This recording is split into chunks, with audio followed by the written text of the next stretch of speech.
Hello, Trail Seeker, and welcome to another exciting episode of the Learn True Health podcast. We have such a fun episode today with Chef Mark Reinfeld. He is a whole food plant-based chef, and he married an amazing woman who's a naturopathic physician, and together they marry holistic medicine using food as medicine, all the science behind that, with delicious culinary recipes. And how amazing is it that we can nourish our body and can use food literally as our medicine to heal every cell in our body, to bathe every cell in nutrients. Many years ago, I've been doing this podcast for 7 years. It's coming up on 7 years in March. March 1st will be the seventh anniversary. But way back in the day, I interviewed an amazing doctor who was on his deathbed, and that the doctor said, your liver's in absolute failure. Go home to finish your will and say goodbye to your loved ones. Your life's over. And he sat there in the hospital bed, ready, I guess about to pack up his stuff to go home and die. And he thought to myself, wait a second, I understand how the liver works. I understand how the body works. And he had this vision. He just got this vision. Each individual cell, there's over 37 trillion of them in your body. And here he is about to die. And he's thinking, every cell in my body is like a house. My body's like a county, right? Your body's made up of all these, or maybe your body's like Manhattan, all these different individual homes. Each home is a cell, and each cell, there are certain things every single cell needs. It needs to bring in the groceries and take out the garbage. And something's gone wrong on a cellular level for my body. My body is not bringing in the groceries and taking out the garbage. And that very simple idea is what he went home with. And he goes, how can I help my body? I mean, what did he have to lose? He was dying anyway. And he said, okay, I'm going to do everything I can to support my liver, to decrease inflammation, because inflammation is like when there's a big hurricane and now there's a flood around your house. The groceries can't get in, the garbage can't get out. That's what inflammation is. It's a flood around your cells, not letting the good stuff in and the bad stuff out. And there's an order to things. So he got rid of the flood between every house in his body. And then he started to bring in the groceries and take out the garbage. He supported every emunctory system in his body. That's the different detox pathways. And he lived. He lived for many, many, many years and went on to write many, many books on, to all the doctors' amazement, to helping other people heal. And I love that image in my mind. And that's always stuck with me. And this is what our guest today does, is he helps you to make absolutely mind-blowing, delicious food that also help the body bring the groceries in and take the garbage out. Anytime you can make health easy and delicious and fun for you and the whole family, that's a win. That's a big, big win. So you don't have to be vegan or want to be vegan to listen to this episode. Our chef today is, and he teaches using a whole food plant-based diet. I think everyone can benefit from increasing nutrient-dense foods in their diet. And this has been proven. Many, many studies and doctors show that increasing antioxidant and polyphenol-rich foods in your life prevent cancer and decrease many diseases and increase outcomes all across the board. Plus, it brings so much flavor to all the spices and the herbs, just bringing so much flavor in and also healing the body. So Mark is here today, and he's going to share with us some amazing recipes and ways of thinking about eating and adjusting your life so that you can get in even more nutrition, more nutrient-dense foods, get those groceries in the cells, take the garbage bags out of the cells. Mark is about to launch 2 courses. He's working with other holistic doctors as well. One is called Living Beyond Cancer, and we talk a little bit about that. And the other one's called Nourish Your Life, and both of them sound delicious. You can go to learntruehealth.com/nourish. That's learntruehealth.com/NOURISH. So you can see more information about Mark's upcoming courses. They are starting very soon. So if you're interested, you're going to want to jump right in and check them out. That's learntruehealth.com/nourish. And of course, the links to everything are going to be in the show notes of today's podcast at learntruehealth.com, as well as the whatever podcast directory you're listening to us from. You'll be able to go into the show notes of the description in this episode, and you should be able to find those links. I have had such an amazing time since I published the last episode. On the last episode, if you hadn't listened to it, I said, hey, listeners, if you want to call with me, you want to talk about the patches, the phototherapy patches, then sign up for a free conversation. I have been slammed like 9 a.m. to 9 p.m. talking to people. It's been amazing. So many of the listeners are trying the phototherapy patches, and now the listeners are reporting back to me who bought them because they've got on them, and we are getting some incredible results. There's some testimonials of getting thyroids come back online. There's a very easy protocol for detoxing the thyroid, and then with the stem cell patch, turning the thyroid back on. In talking to some other practitioners and in looking at the testimonials, I'm seeing that women in as little as 3 weeks are going back to their doctors, getting tested, and needing to be put on lower medication. And in some cases, completely being taken off their thyroid meds in as little as 3 weeks. Now, any improvement from something that supports the body's ability, stimulates the body's ability to heal, is amazing. The glutathione patch increases glutathione by 300% in 24 hours. The stem cell patch boosts stem cells in the body, turning on thousands of gene expressions. We're seeing some tremendous results. So if you've got something that you'd love to support your body's ability to heal, if you're just like, hey, I've got this, there's people are reversing osteoporosis and osteopenia, people are gaining muscle, people are healing concussions and chronic concussion, post-concussion syndrome. They're seeing that their brain is coming back online. The brain fog's going away. Stuff is returning back to normal and balancing. I'm seeing great things around anxiety and sleep. For me, my energy's through the roof, and I'm just like leaving a bucket of sweat on the gym floor because I'm pushing myself so much harder because I have the energy for it. Like I have this this feels like childhood, the amount of energy, the kind of energy, and I've been wanting this. Have you ever just like sat around as an adult going, man, and looked at kids or grandkids and go, where do they get the energy from? And then remembering when you had abundant energy and like, oh, I wish I felt that way. Well, now I feel that way. Now I feel this way. So I love it. And if you want to try it, I'd love to help you. I'm just in awe of the results we're getting, and I'm having so much fun helping the listeners. We've had some amazing conversations. I've connected with some beautiful people who are like friends for life now. So if you would like to chat, you can go to learntruehealth.com, and then on the top, it'll say work with Ashley James. Click that. And then the first option is the free phototherapy session where we'll have a conversation.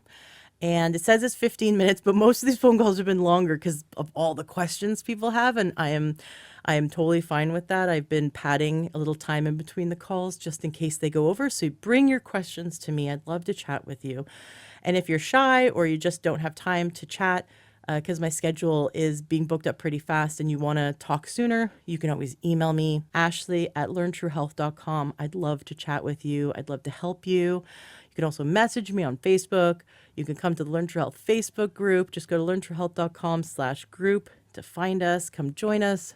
Talk to me. I'd love to hear from you. And try these phototherapy patches. There's a money back guarantee. So that's like, for me, I love things that are no risk. And I've figured out a way of the way you order to kind of, there's packages to get the best benefit. There's a package that saves you $70. I'd love to help you make sure that you order the right patches for you, for the right protocols, and also save the most money, because I'm all about saving money, because I have purchased well over 100 different holistic things in the last 10 years. And I love experimenting, and it's the spaghetti test. Most things are pretty amazing, and the things that aren't, I want to get my money back. And so I love that this company stands behind their guarantee, which is awesome. Thank you so much for being a listener. Thank you so much for sharing this podcast with those you care about. Together, we are helping people to end the needless suffering that holistic medicine can bring them, the health, the vitality, that sometimes it just takes a little shift. Sometimes just a little shift in the right direction and the body's going to take over and start running with it. And I want everyone to have true health. So that's what we're doing here today. So take what Mark says, Chef Mark says, as a sign to just try out new vegetables, try out new flavors, try out new things. Look up certain foods and spices and herbs that are nourishing and healing for the body, and see how you can play around with them. He's got some amazing books, and we talk about recipes. And of course, if you just want to learn how to conquer your kitchen and just totally own it, then you'll definitely want to take some of Mark's classes, and you can do that by going to learntruehealth.com/nourish. Now, the next episode, and I think I promised in the last episode that this episode would be the one about structured water, and I apologize, but stuff got turned around, people made requests, and I'm publishing this episode. So you're just going to have to wait one more week, and then I'm going to publish the water episode. The structured water episode will blow your mind. It's pretty awesome. So watch out. You'll definitely want to listen to the next episode. And without further ado, enjoy today's episode. Welcome to the Learn True Health podcast. I'm your host, Ashley James. This is episode 497. I am so excited for today's guest. We have with us an amazing chef, vegan fusion chef, and Mark Reinfeld. So good to have you on the show. You're a good friend of ours who's in the holistic health space, who's been in the holistic health space for many years, introduced us. And what I absolutely love is Mark has such a talent for taking plants and making them amazing, making them so delicious. And he teaches you how to take healing foods and make it so that like your kids want to eat it. It tastes so good. And then what I also love is that, Mark, you have not only a partner for life in your wife, but because she's a naturopathic physician, you guys partner together in business. And that gives us such a wonderful complement, because there's so many doctors out there, and I've read lots of those healthy cookbooks where the doctors try to come up with the recipes, and it's just like the food is horrible, but their their information is sound, but then they're like telling you to eat, I don't know, plain oatmeal or whatever, right? And it's just like, oh, this is so gross. Whereas you take your amazing culinary skills and then you couple it with all the wonderful information on using food as medicine from your wife, and together you combine that so that people can heal their bodies while actually still enjoying the food on their plate. It was so funny, because my son yesterday kind of said, why he's like eating, I can't remember what it was. Maybe I don't remember what he's eating. He was eating something, and it's something that he actually enjoys eating, but he goes, why is everything healthy for me taste bad? And then I was just like, that's just such a funny thing. He was parroting, what we often will say, like, oh, this drink this medicine, or drink this aloe, or drink this juice. And then he paused and he goes, well, actually, it doesn't really taste bad. I kind of like it.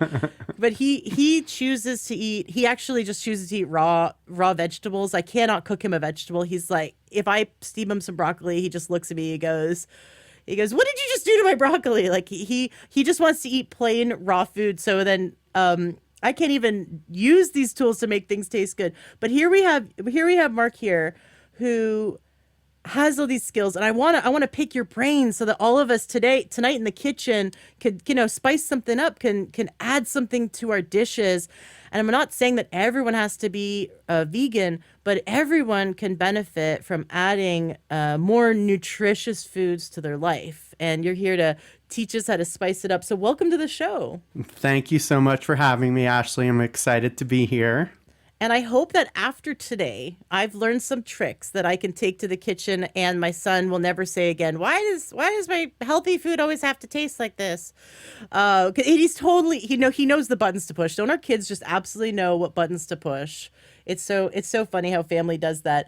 And then he sits and he eats it all anyway. So I know that he likes it, but I'd really like to actually make something taste amazing. And I know that you can help us.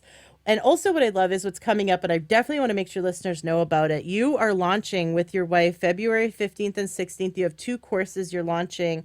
One is called Living Beyond Cancer. And we're going to get you to talk more about that because there's like nutritional oncology coming into this.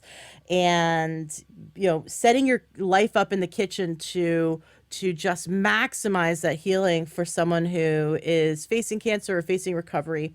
And then you also have Nourish Your Life, which is coming out really soon, being launched, and just taking these principles of using everything you put in your mouth as your healing, but also doing it in a way that's just so delicious. Now you've been a chef at restaurants, and you have won awards, and my friend just raves about you. So very excited to have you on the show today.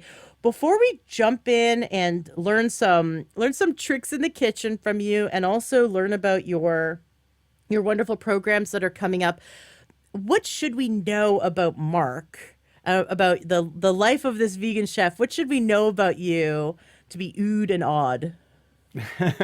Well, that's a great question. I would say when it comes to plant-based cuisine, it's been my passion for many, many years just to show people how to make plant-based foods taste really good. So a lot of times we could learn about how important it is to include more plants in our diet, and not really know how to go about it, or sometimes the food just doesn't come out that good. And for me, if the food doesn't taste good, no matter how much intellectually we might know how important it is, I don't think you can really make those long lasting changes. So for me, it's one of my personal missions just to show people that everyone really has that capability within themselves to create food that tastes good and they enjoy. And so I've been doing that for decades. And like you said, I've worn many hats, from running a restaurant to writing cookbooks. I have several cookbooks that we can talk about, to running the kitchen at major vegetarian festivals. So I've been around the block for over 25 years in this field. So I love sharing what I've picked up along the way with others. I love it. I absolutely love it. And the fact that didn't you like run a restaurant in Hawaii? We did actually. I went to Hawaii for a 2 week vacation, and we wound up staying there for 8 years. So one of the longest recorded 2 week vacations in history. And there was a group of people turning an internet cafe into a vegan cafe, and I had several years of consulting and menu and recipe development experience. So when I landed, it was the perfect storm, and we opened the Blossoming Lotus restaurant on Kauai shortly after I arrived, through our mutual friend who was involved in the restaurant as well. I want you to create, since you're so good at menu creation. Okay, create for us a Learn True Health podcast menu that we can make in our own kitchen for people who might be like afraid of cooking vegetables, afraid of bland food, and maybe even have some picky eaters. So what is like super delicious, that's super healthy, but also really delicious, that we could whip up for beginners? Uh, right now, for our listeners right Yeah, now. just off the top of your head, I want you to like just think about what's the first thing that comes to mind that's easy to make but really delicious. The first thing that comes to mind, one of my favorite things to make are pestos. So they're really easy to make. There's a lot of fresh herbs, and you can use garlic and green onion. And I like spicing it up with some chili peppers or crushed red pepper. And those could be over either a simple roasted vegetable dish or with noodles. We'll talk more about my go-to for meals, which is I like to call a monk bowl, which is also through our friend shared that with me many years ago.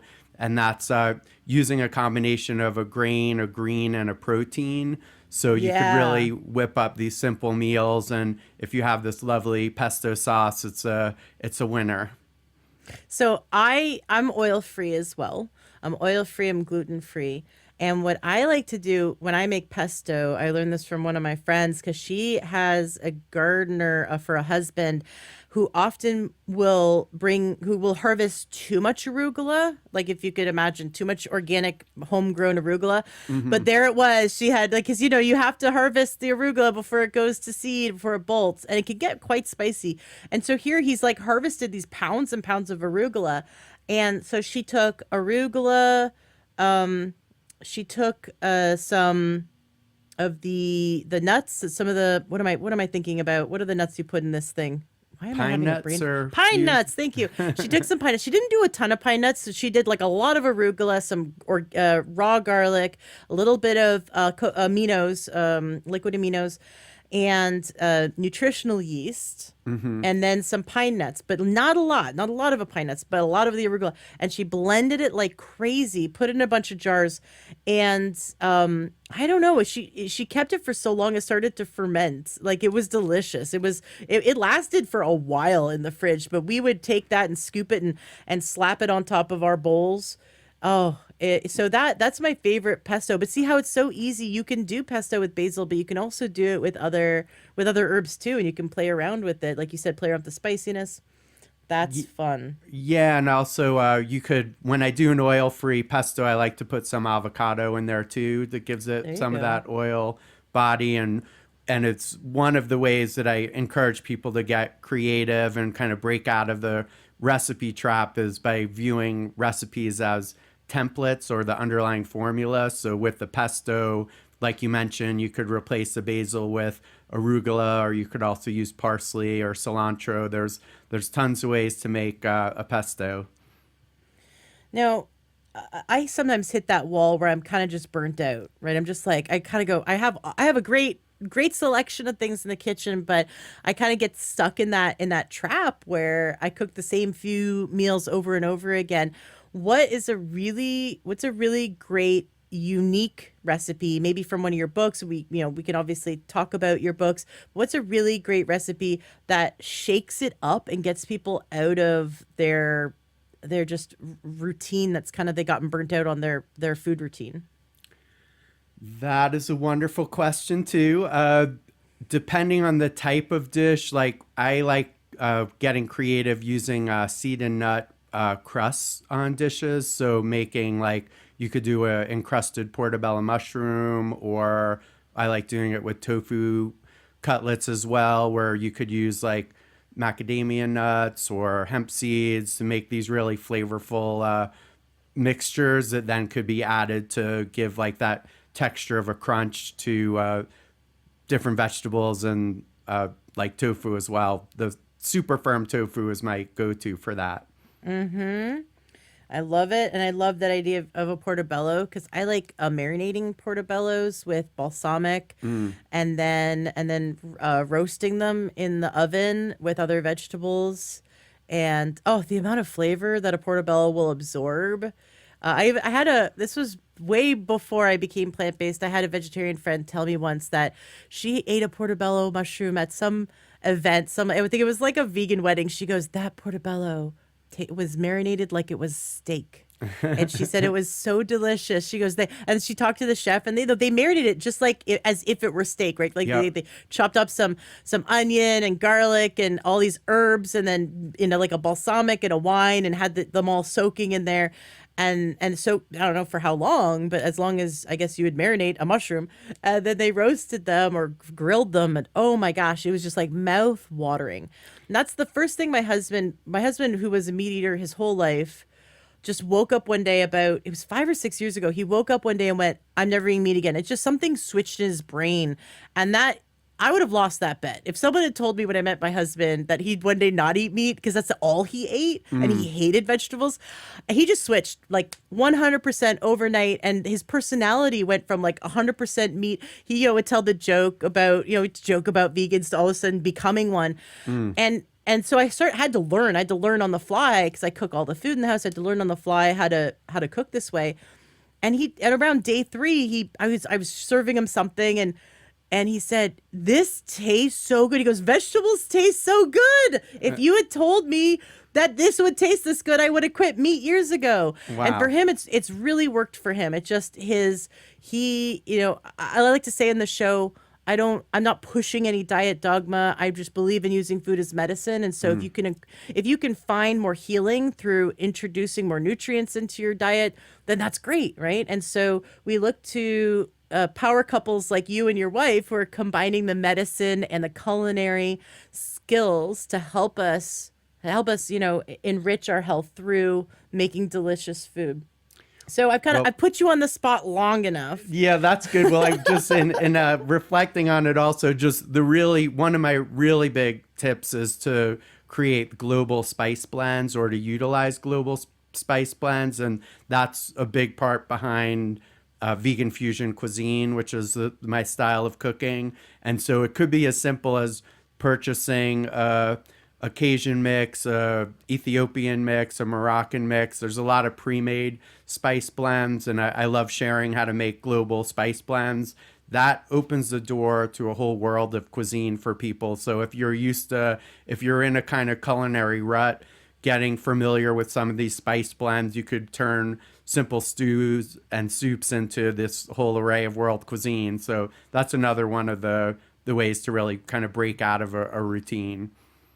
I had never actually gotten into Ethiopian food, and I happened to, and everyone kept telling me to try it. So I bought an Ethiopian spice blend, and I put it just on plain potatoes that I just gotten out of the Instant Pot. I cut up some potatoes, I steamed them, and I sprinkled it over, and I was blown away. Like I never had these Yeah. flavors in this way, and it's interesting how these spices sort of overlap with India. So it has, I guess, because of the area there, the spice trade they were Yeah. trading, and so there's a bit of that overlap. It wasn't curry. But there's a bit of overlap with some of the same spices they use in Indian food. But I loved it. I definitely love that idea of just going like I think in America we're so used to doing like more Italian or barbecue, but then jumping over to different cultures and trying their herbs. Just this, you could cook the same food like potatoes, and then add those herbs and really bring it up to a whole new level. Or just sometimes just steam some vegetables, then sprinkle some herbs on. It doesn't have to be like super complicated. Sometimes I'm just in a rush and I just throw a bunch of vegetables in and steam them, and then I can choose whatever sort of spice blend just to sprinkle on top, and it changes the whole experience. Totally. Yep. It's one of my big tips. So, t- as you and your wife have worked together, can you tell us um, how has that worked in terms of helping people reclaim their health and how does that dynamic work? This a naturopathic physician and a chef bringing their skills together. Well, we formed our business called The Doctor and the Chef, which makes sense given she's a doctor and I'm a chef. So to me, it's like it's pairing plant-based cuisine and natural remedies and plant-based nutrition. It's like a return to like the origins of medicine, like you said, food is medicine. So the combination, you touched on it earlier by saying a doctor alone can tell you what to eat and maybe why to eat it, but combining that with a chef who has decades of experience can create the flavors that people enjoy. And so it really makes it sustainable. And that's what we love doing is we like taking people from wherever they're at from the beginning.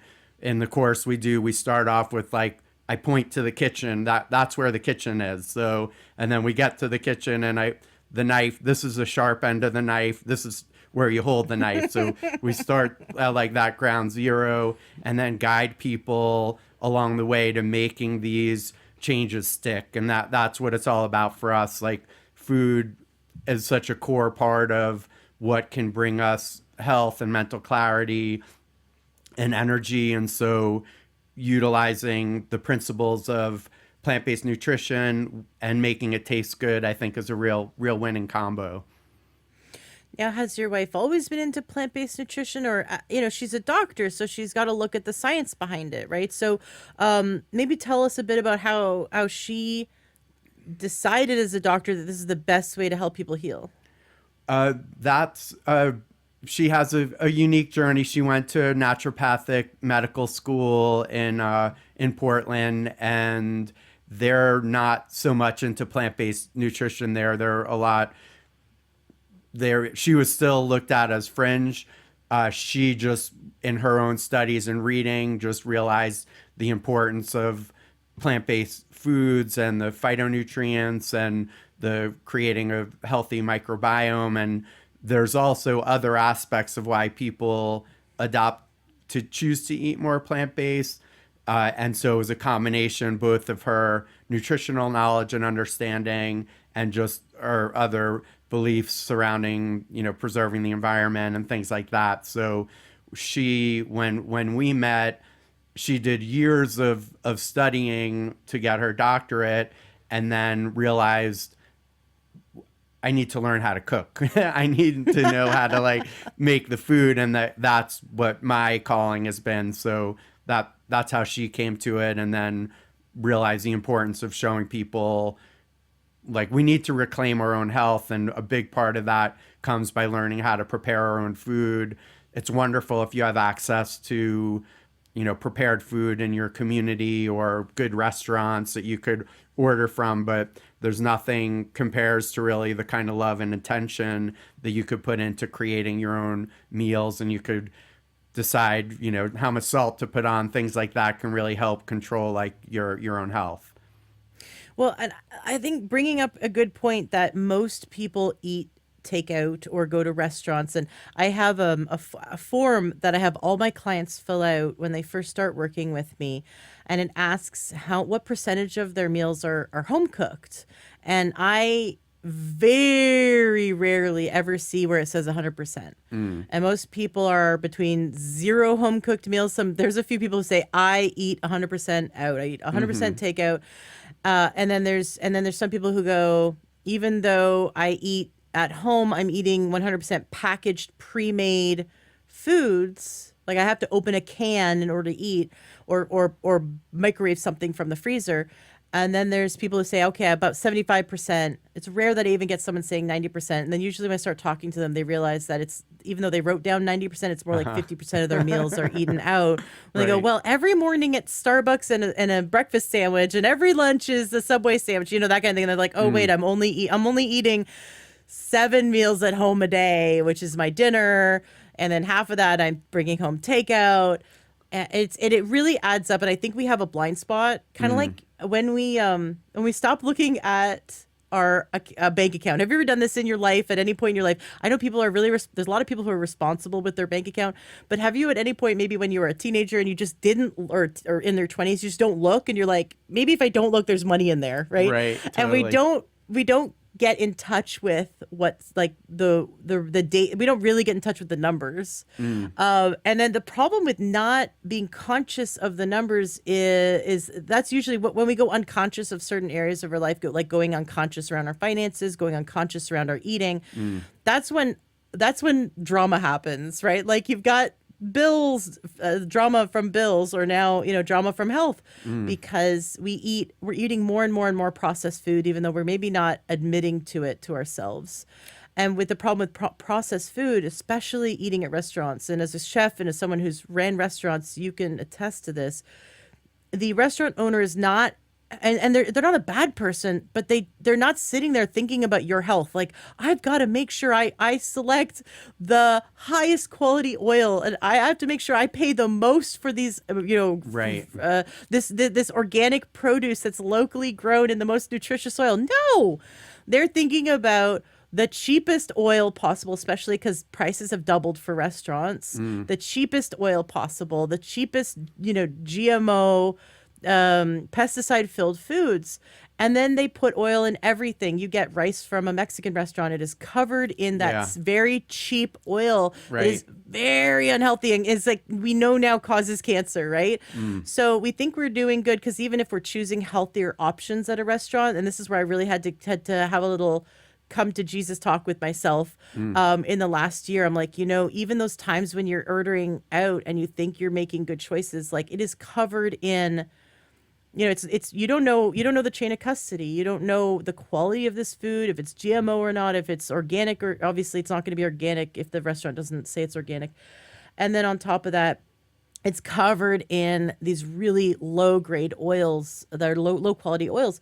So anything that isn't you cooking from scratch, you don't really know the chain of custody, and the quality is just not there, and it's filled with pesticides. We just don't know.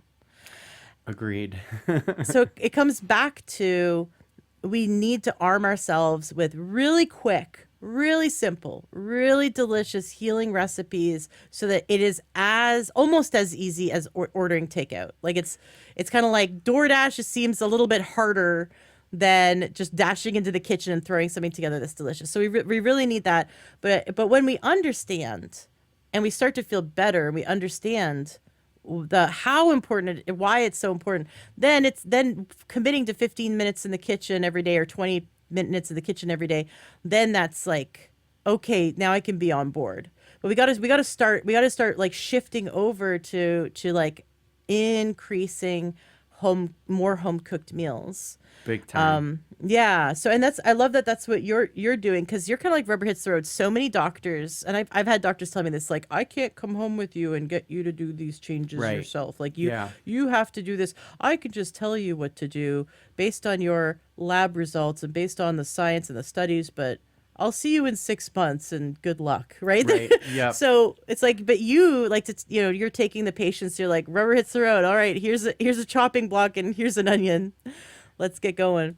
Definitely, yeah. And just we have two kids, so quick and easy is like my mantra in the kitchen. If I could get the meal done in 20 minutes, and as you know, the books I wrote were called The 30-Minute Vegan, and there are 4 books in those series. So for years, that's been a priority, and never more than now with 2 kids and a pretty busy lifestyle. So it's all about, yeah, quick, minimize the dishes, maximize the flavor.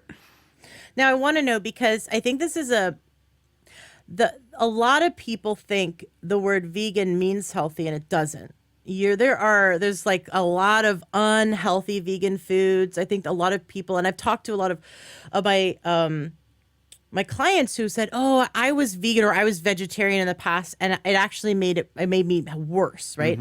Well, so back when I was a teenager, I have to think way back when I was a teenager, I tried to be a vegetarian. The word vegan didn't even exist in the 90s, Yeah. as far as I was concerned. It was Yeah. just vegetarian, right? But I tried to be vegetarian a few times, and each time within a month, I'd gained weight.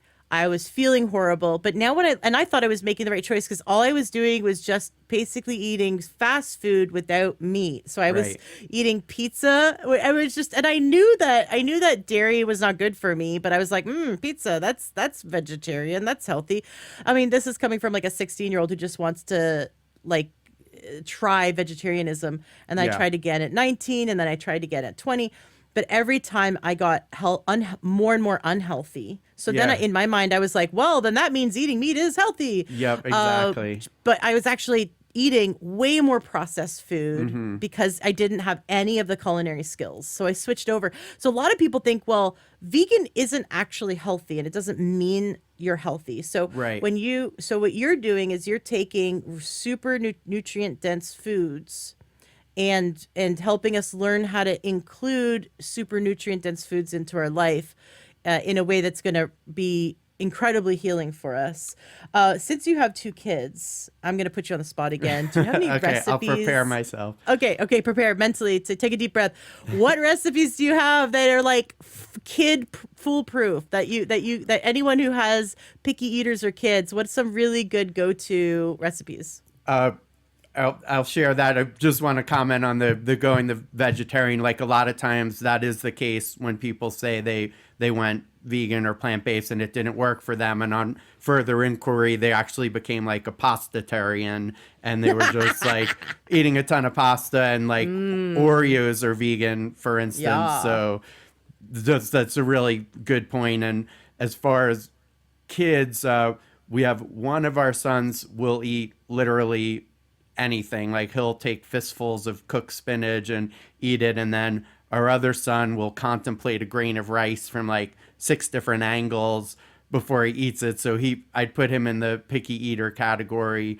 And for us, it's just really trying to discover what works for him. And he's 4, so it's a balance of like the mental health side of it too, of not wanting to Yeah. put pressure on them or have the dinner be stressful. I He happens to love the way I cook tofu, so I do a simple marinade with tamari and a little oil. You could leave the oil out and then just roast it at 375 for about 20 minutes. And he really loves eating that. And then he's big on this. Actually, the vegetable that he does like is the steamed broccoli. So it's just kind of discovering that. He does like his hummus sandwiches.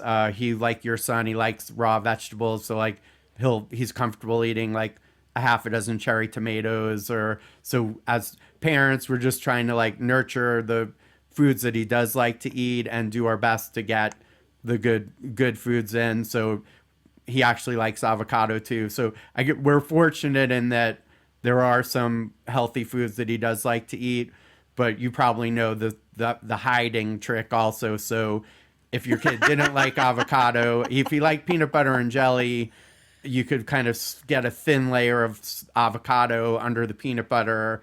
There are ways to kind of sneak the food in, but that's our strategy. I wish I had more to share. No, that's great. That's great. I like it. Man, I have snuck some things. I mean, I love that my son who's almost 8, he's really open. He's incredibly open compared to other children. But I have made some fun things. Actually, he's allergic to avocado now. He has an allergy, which is so sad because when he was younger, he loved it. But who knew that someone could develop an allergy to avocado? I used to make avocado chocolate pudding. And you can also do the same with yams. So you take like those yams that are nice and orange, right? Yep. And I would bake them till they're done being baked, and then take the skin off and throw it into the food processor with a little bit of plant-based milk and a little bit of you can do date syrup, or you can do, and it's all to taste, right? Stevia, maple syrup. And I think the maple syrup is my favorite just because that gives that little smoky flavor, or the date syrup. And you don't have to put a lot because the sweet potato is already sweet, but you don't have to put a lot at all. You could try it without. And then just organic cacao powder and blend that. And you do not need to put a lot of plant-based milk at all. You could even just try just depending on how moist it is, because sometimes they get dried out, and just blend that like crazy. And then I would serve him bowls of this for dinner, and he's like, ha ha ha, I get chocolate for dinner. Nice. And I'm like, ha ha ha, he's eating an entire sweet potato, your entire yam. But he likes sweet potatoes anyway. But that's such a fun. And then you could throw, if you wanted to blend some gentle greens in there, like spinach is really easy to kind of mask because it's such a gentle flavor to mask in there. I used to make ice cream, quote unquote ice cream, right in the summertime. I'm not used to, I do it every summer, where I'll take frozen fruit, and I'll take a little bit of like coconut milk from the can so it's nice and thick, and I'll take that, I'll take some greens and I'll blend it really well. And then I'll put in like the banana and the blueberries and blend it really well. And it makes this wonderful, rich sorbet. And that's, of course, with a Vitamix. Except it's green, right? It's always green because I put, that's how much spinach or kale or whatever. Right. Now, you can't do a ton of kale because it's such a distinct flavor. But I get lots of greens in there. And then I'm like, look, mint ice cream. Yeah, it's fruity, but eat it. And that's a great way to sneak the vegetables in as well. And he always likes it. But if sometimes they'll overdo the vegetables, and he looks at me like, this is more green than normal. And he now knows because he's seen me make it. He knows I'm getting more vegetables in him. But he'll easily eat a bowl of just raw. Like he'll actually attack the kale on the way home, or sometimes just while we're still in the grocery cart, he'll sit in the grocery cart and he'll just start like eating the kale. Nice. Before we've even paid. I'm like, well, we're going to be paying for this. It's by the bushel, not the pound, so it's okay. But he'll attack the raw leaves, so I feel blessed. But he is also a little bit of a picky eater. Roasting vegetables is your friend because it can get super delicious, super easy, super quick. So that's a lot of fun. What Now you Well, talked about microbiome. Your wife obviously who is interested in helping people build their health from the ground up, knowing that gut health is the most important thing. Do you have any recipes that she encourages her patients to use for building a strong microbiome? her main suggestion is the variety. So Mm-hmm. it's we do an exercise of eating 30 different. See if you could eat 30 different types of food. See how many different foods you could eat in a week, and from her perspective, is one of the best ways to create the healthy microbiome. Love it. And is that a variety of cooked and raw, or how does she go about It's breaking just that up? the yeah, it could be cooked and raw, and it ties into actually the question about the kids also that you mentioned is doing superfood smoothies.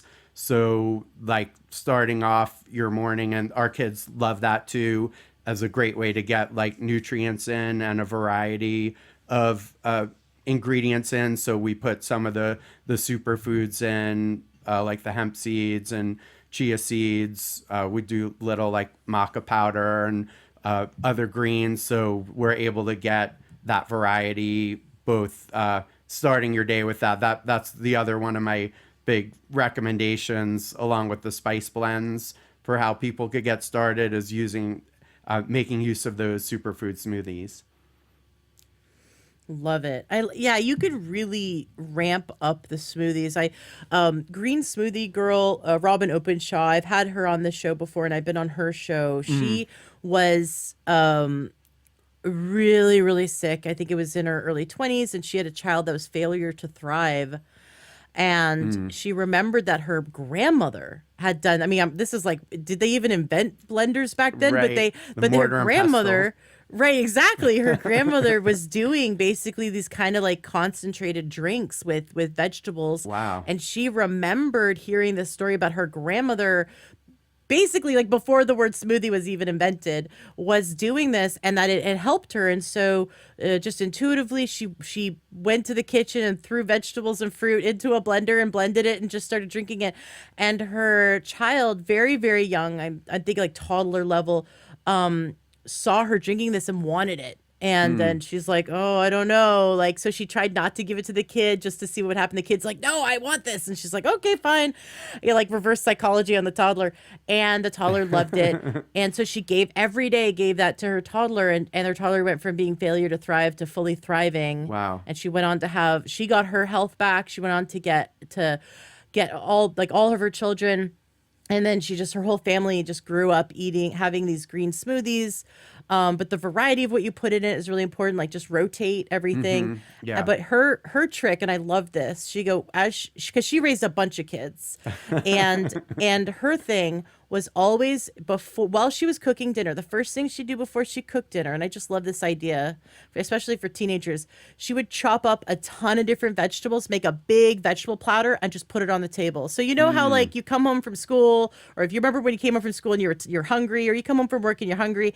Imagine if there was just this beautiful vegetable platter, maybe with some hummus or some other dips you like, already made for you, and you can sit there and snack. And so her kids would, even though there might be some of her kids ended up, kind of rejecting health stuff and wanting like fries instead, or being picky eaters, they all would snack on and graze on all the vegetables. So by the time she was finished cooking, they'd all gotten a bunch of vegetables in them. So I tried this with our son, and it really works. And then I tried this with my husband too, and I would chop up a bunch of carrots and just all the kinds of raw stuff and put it in containers. And anytime we're on the go, I'm like, grab your carrots.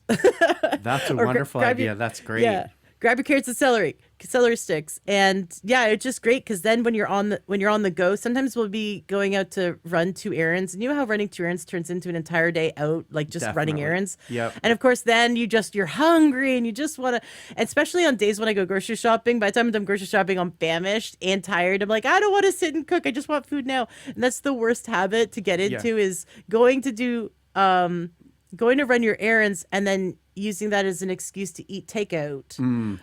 especially if you've gone to all the trouble to buy all this healthy stuff for you. So always have freshly cut vegetables just put away and prepared for you, and then grab them on the go, or especially like even fruit, just apple slices sometimes. Mm-hmm. But we'll snack on them in the car in between our errands, and then we'll feel really good and be energized. And I'll be way more likely to want to cook a nice big meal when we get home from all of the errands from running around. So there's just these little tiny habits that just take Yeah. a few minutes, but save you a ton of money because oh my gosh, eating out is expensive. Well, shopping when you're hungry, grocery shopping when you're hungry is all. My wife can always tell. I'll pick up all these random items that I normally wouldn't, like just because I was hungry when I was shopping. So Right. that's a good tip. Well, like we're hunter gatherers, right? So we're just like hunter gathering in the grocery store, and of course, are like that part of our body that if you're hungry, that part of your body is like, I'm just gonna gather more, whatever it is, I'm gonna gather more of it. And my wallet has definitely felt that. So yeah, eat before you go grocery shopping. That's a good one. So you guys have been teaching people for years how to transform their habits in their kitchen to heal their body. But now you've got these courses coming out, and I want to talk about both of them. But living beyond cancer is near and dear to my heart. My mom died of cancer. Mm, One of my best friends died of cancer. mm, I've seen so many people, and I also know people who've survived and who've not to be like so grim, but yeah. I know several. I've had several friends who beat cancer, right? So, but I've seen the amount of suffering that people go through, and how important food can play a role in their healing. So, tell us about your course that's coming up, and like what led to you guys wanting to pair with an oncologist to create this course. So yeah, it's a deep topic that not to enter on lightly, and my wife lost her brother to cancer, and I've lost family members to cancer, and Dr. Ellis, Robert Ellis, he's a board certified medical oncologist and integrative medicine specialist. He's like a third generation oncologist. Like his grandmother was an herbalist who was specialized in it. And so he's been in practice for 30 years. The course is focused on remission and survivorship. So it's really geared towards like maximizing, enhancing the life after, when you're in remission, and during survivorship. So he actually took a course of mine several years ago in Portland, and he recently retired. We created a course together for continuing medical education. He's part of the Oregon Society of Physicians and Osteopaths and Surgeons, and so we did a CME course together where he would lecture on plant-based cuisine for half the day, and then we would take the doctors and nurses into the kitchen, and I would show them these simple tools that I share on how to make the food taste good. So that's how he reached out after he retired and wanted to work together again. And Ashley and I had developed this Nourish program, and so we thought to combine forces to create this program, Living Beyond Cancer. And so it's basically it's using all of the recommendations from the American Society of Clinical Oncology and the National Institute of Health on and also the recommended lifestyle modifications of MD Anderson on survivorship. A lot of it relies on proper nutrition. So the course focuses on the first pillar of plant-based nutrition, which is what Ashley and I specialize in. And Dr. Ellis has had a lot of success bringing in the other pillars, which are mindfulness and exercise. He likes to say that it's from the way to maximize survivorship is going from the couch to the kitchen to learn how to cook, the couch to the cushion to create some form of mindfulness and stress reduction practice, and then couch to 5K, where you build up to where you could walk up to 5K. So we're really excited and honored to be working with Dr. Ellis, and it is a matter that's kind of near and dear to our hearts. That's brilliant. So listeners are definitely going to share uh, living beyond cancer with all your friends and family who are battling cancer or who are on the other side of it and now rebuilding their bodies Yeah. after battling cancer. Um, it's it's such a juggernaut. I Mm. have many interviews with holistic health professionals, including oncologists, who now they're kind of like they've gone rogue. I've Mm. had at least one oncologist who had his license taken away because he Mm. was too busy helping people cure themselves and not, you know, radiating them, right? Yep. So it just you always want to find the doctors who are being mavericks in their field while getting results, right? Because the status quo is not good. The survival rates are not acceptable. It is not Yeah. acceptable. And I want 100% success. And the body Yeah. has an amazing ability to heal itself, and we've seen that. There are just outstanding results you can get, but you have to go outside the conventional system to get them, even just outside of North America, because, or I should say, Canada and America, because in Mexico there's a lot of more choices there, but out in Europe they use things in treatments in their hospitals, science, the proven with science Mm-hmm. that work, that are now not oncologists aren't legally allowed to use them here. So Yeah. why would you just think about that? Why would a country not let the doctors use therapies that are not drug based, that are Mm-hmm. cheap to administer, that have incredible results, that do not harm the patient, Mm. right? Because we do no harm, right? Yeah. And yet only allow them to do surgery, radiation, and drug based therapies that have horrible side effects. Yeah. In speaking with an oncologist, she said that chemotherapy has a 2% chance of giving you a different kind of cancer, like leukemia, for example. Mm. That so if you went any kind of chemotherapy, I'm sure it's different between each one, but just across the board, that's 2 out of 100 people. And at first 2% doesn't sound like a lot, but it actually is a lot. Because Yeah. if there is a 2% chance that there's a bullet in the gun that you're holding to your head, Right. you're not pulling the trigger. I don't Right. care. I Yeah. don't care if it sounds like a little. 2% is a lot. Right. And yet there Yeah. are natural treatments that are incredibly effective, that have no negative side effects, like causing other cancers. And though they're illegal to use, to administer, the oncologists to even give out here in the United States. So it is a for-profit industry. We're being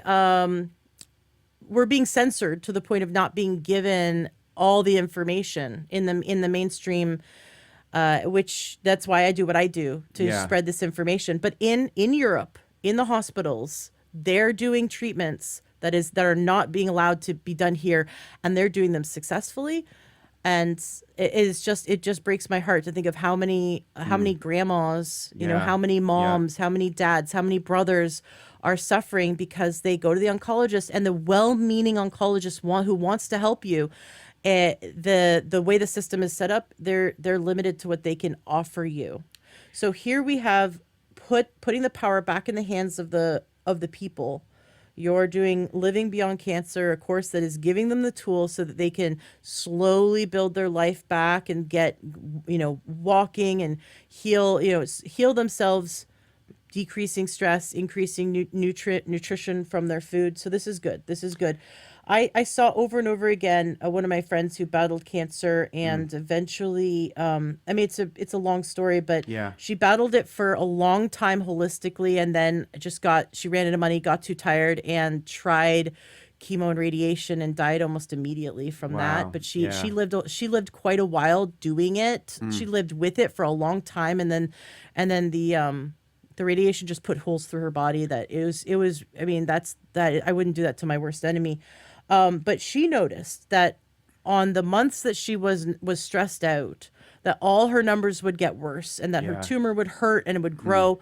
And on the months that she really focused on eating healthy, and exercise, and exercise being like, not like, her, like just like walking in the woods, right? That kind of exercise, right? Yeah. But and decreasing stress, all her numbers would get better because she got Yep. blood work every month. All her numbers would get better. Her tumor would shrink. The inflammation in her tumor and around her tumor would go down. Her pain would go away. Like it was just remarkable. One stressful event would happen and it was boom, everything would be just like losing attraction of all the good stuff. So stress is such a huge role, and so is Yeah. nutrition. It's plays such a huge role, and so I love that you address that in your course. Yeah, and he's just like you have your personal mission, and I have my personal mission. Dr. Ellis has really devoted his life to helping people navigate the landscape of this. He's a really amazing individual. It's very every time I talk to him, I'm really inspired, and specifically with this, like the survivorship and looking at the recommendations from these major health institutions like MD Anderson, this fits in with those lifestyle modifications that are recommended. So it's not like a fringe type of thing. These are things that are recommended by the major organizations, and we're just really honored to be able to work with him to bring some of this information out.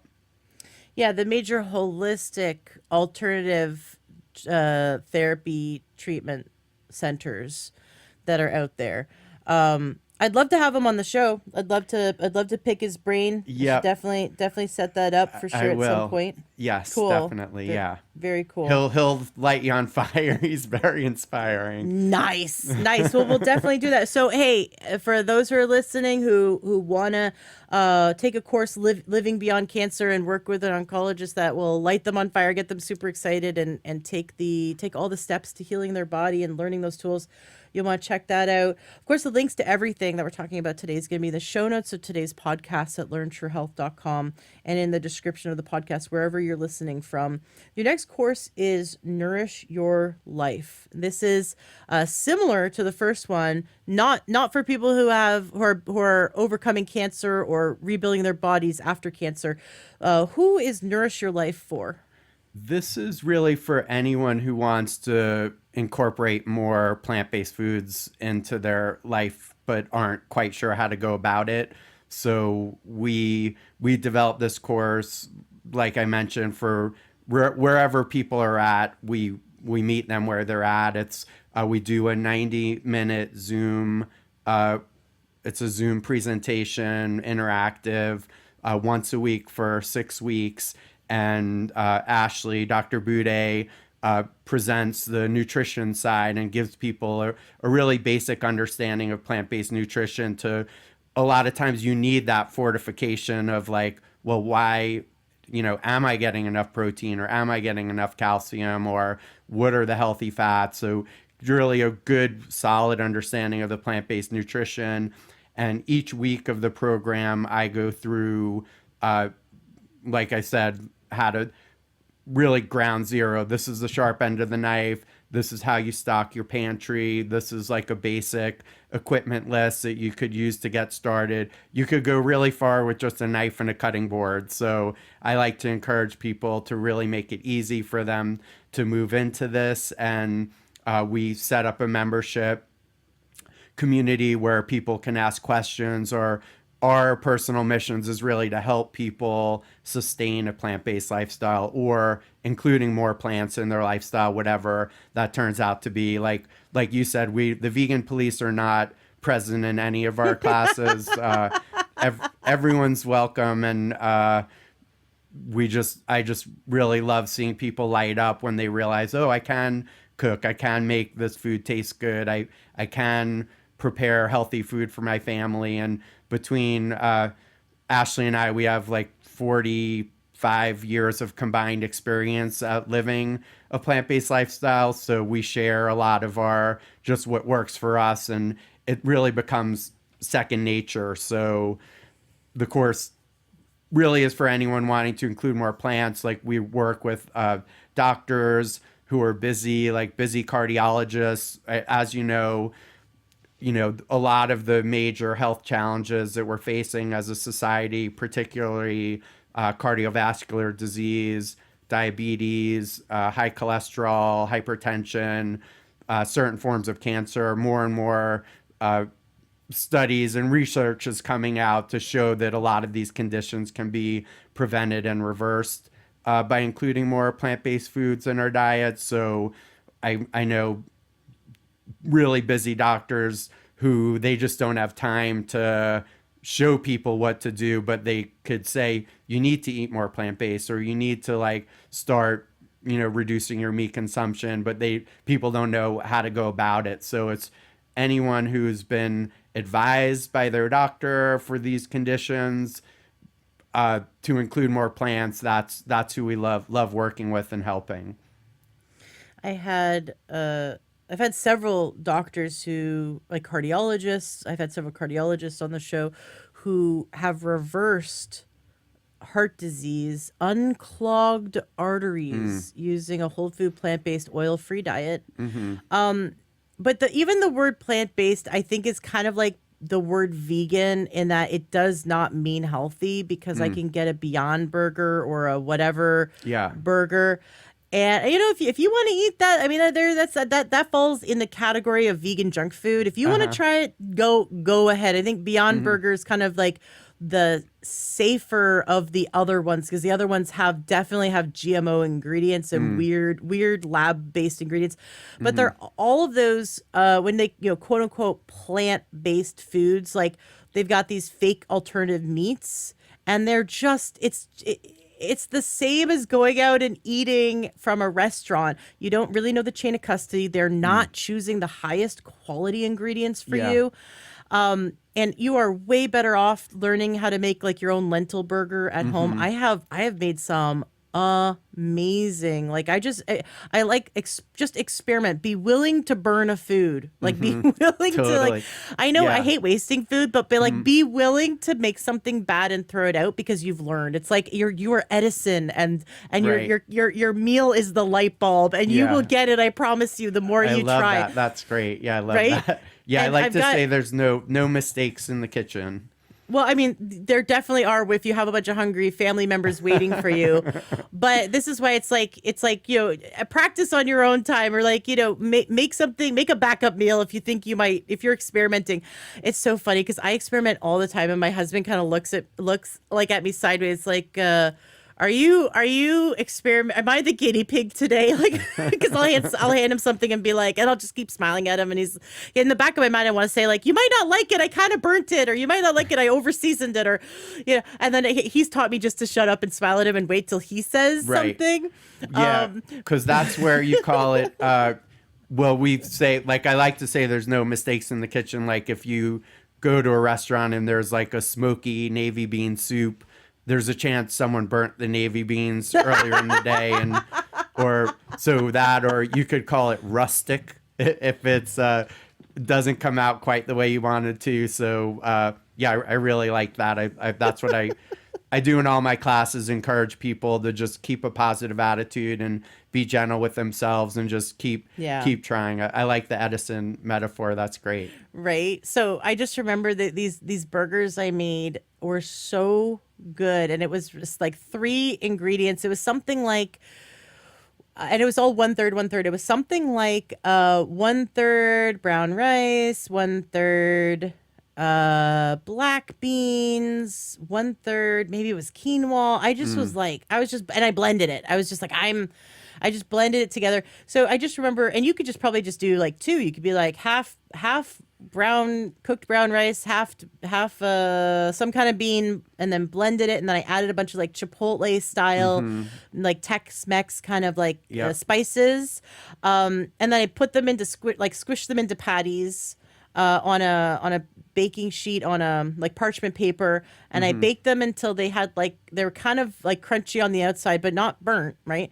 And then I took I sliced a bunch of avocado slices into slices, and I didn't make this. This is the one thing I didn't make. This is from Costco. I had in the fridge a mango salsa, which is really yummy. Nice. And then it's a little bit spicy. And then I took purple cabbage. It is so beautiful. And I took the raw leaves off.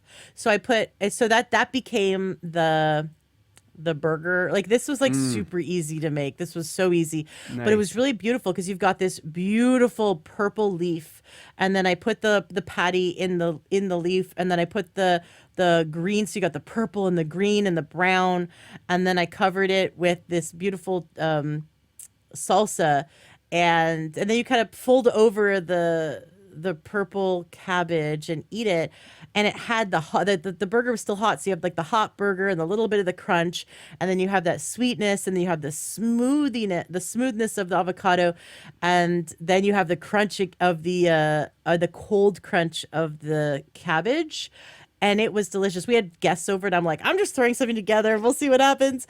And we ate all of it. Everyone wanted seconds and thirds, and it was so beautiful. And that I would take that over some kind of Beyond Burger, some kind of like Frankenstein, Yeah. like lab created fake meat. Why? Just try it. Just rice and beans, Well, you'd be right? really good as a cookbook author because that was a very good description of the food. You used a lot of good descriptive I did. adjectives. Nice. Yes. All right. Maybe I have a future in that. Thank you. Thank you. Or maybe And the maybe purple we'll do a book cabbage, together. yeah, that purple cabbage is funny because my sister got my son to eat purple cabbage, but just by calling them cabalicious chips. So she somehow now he likes purple cabbage just because they're called that. Yes, you do have to play around with words with kids for them to like it. That is funny. Oh, that is funny. Yeah, last night he really, really wanted to eat bok choy, but I didn't have any. But I had Napa cabbage. I'm like, here, I have bok choy's cousin right here, and I handed him. I had him like a bunch of leaves of just washed leaves of Napa cabbage, and he kind of looks at me, and then he eats it, and he goes, "Yeah, this thing is related to bok choy." Okay, I'm like, Nice, sure. very So cool. you got to play with it, and I like that idea of variety because I've heard from so many doctors that the fiber in different foods in different plants feeds the gut bacteria, and so it really is that variety of both cooked and raw from organic sources, Yeah. and that variety. If you can get more than 30, that'd be great. There are indigenous cultures who live off the land, and they're not vegan, right? Because if they get to kill a pig, they'll eat it, which doesn't happen often. Most of their diet is coming from foraging, and they eat over 100 different varieties. And these are the tribal people that we're discovering have the most diverse gut microbiome, and in that way are the healthiest. And we're missing those microbiome are missing from the Western world because of antibiotics like Lactobacillus rhodori, which has been completely wiped out from the Western population because even one dose of antibiotics will wipe it out. So the more variety of plants that we eat, they're seeing that correlation between that and a more diverse microbiome, which leads to a stronger foundation of health. It might have been 30 a day, I think. 30 a day. Oh my gosh. We're going to have Dr. Ashley on the show and have her when she gets back. I know she's on a trip right now, but when she gets back, we'll have to have her on the show and have her share some of her science and what she loves about using plant-based to heal the body. Tell us about, you did talk a little bit about your books. Tell us more about your books. Which one's your absolute favorite? Like if we only could get one of your books, which is going to be like the life-changing of all of them? Ooh, that's a good one. That's a really tough question. That's kind of like asking who your favorite kid is. Yeah. I Who's think. who's your favorite kid? Come on, you have a But favorite. I just know it. well, the first book, which is out of print, which I co-author with Bo Rinaldi, Vegan Fusion World Cuisine. That's a summation, I would say, at the time of that was like kind of a life work book, a culmination of years of traveling and culinary exploration. And when Bo and I met, it was very magical, and he had been traveling, and he is a very accomplished chef on his own. So that book is out of print. If I had to say a book that's most readily available would be Healing the Vegan Way, which has over 200 recipes, and that has contributions from a lot of the leading plant-based doctors and nutritionists, many of them who you would be familiar with. And There's all oil-free variations and gluten-free variations for all the recipes. It also has a nutrient reference chart in it that talks about which nutrients are important for which body system, like cardiovascular, skeletal, nervous system, what the plant-based source of those nutrients are, and then which of the recipes in the book provide those nutrients. So it's an amazing reference guide. And I know you asked me just for my favorite, but the last book was the one that I co-authored with Ashley, called The Ultimate Age Defying Plan. It has a foreword by Dr. Clapper, and what that book is, the recipes are 7 ingredients or less. And Ooh. so it's really simple, easy to follow, and it also breaks it down based on the nutrients that are crucial for each of these body systems and where and how to get them and what recipes provide them. So that's one, and that's the one I'd like to give as a giveaway, is the that Ultimate Age Defying Plan. Oh, that is so nice of you. I'm so excited. So you're gonna give us like a link and we can download it? Well, I could send a copy. Well, I could send a copy too, Oh, yeah. but you, Got it's it. like a giveaway to Oh, a someone. giveaway. Okay, I get it. But I'll I was send like you a copy Oprah. too. This was like Oprah. It's like you get a book and you get a book. Just everyone is listening. You're like, no, I'm just giving away one. Y'all have to go buy it. That's Okay, funny. cool. Okay, so here's the thing. You're gonna give away you're gonna give away that book, which is amazing, 7 ingredient or less, and it's written with your wife, who's a naturopathic physician, who's making really nutrient dense healing recipes. I want listeners to go to the Facebook group and Learn Your Health Facebook group. They can go to learnyourhealth.com/group. And from there, I'll make a post. It'll be pinned to the top. And I'll just ask you guys to say something, anything. And I will have my son pick a person because I like to do it. So I like to I don't want to have my bias pick the Uh-huh. person. It'll be random, but I'll open it up and I'll say, okay, scroll through here. Now he can read. I used to do this when Pete couldn't read, and he would just I Mm-hmm. think picks people based on their profile picture. Uh-huh. But now, I mean, if your profile picture has like an axolotl, he'll probably pick you. But just write out whoever wants to be part of the giveaway, and I'll have him pick someone, and then I'll get your address, and we'll send you guys the books. That's really generous. Thank you. Can you, off the top of your head, or maybe you can go grab the book, can you share with us a recipe or two from that book? Because I just love the idea of the 7 ingredient or less recipes. Can you pick a type of dish that you would like, entree or? Why don't we try do you have like sections like salads, like appetizers or salads, and then entrees, and then Yes, I desserts, or do have. you have some kind of why just or you know what? Open up the book randomly in different places. So here's a berry chia bowl with pomegranate that I just opened to. So making it's a using a fruit sweetened chia pudding with pomegranate, cacao nibs, cardamom, strawberries. Let's see, sweet and spicy plantains that are used with plantains are an amazing food to include. It has a chipotle powder, allspice, cinnamon, cilantro, lime juice.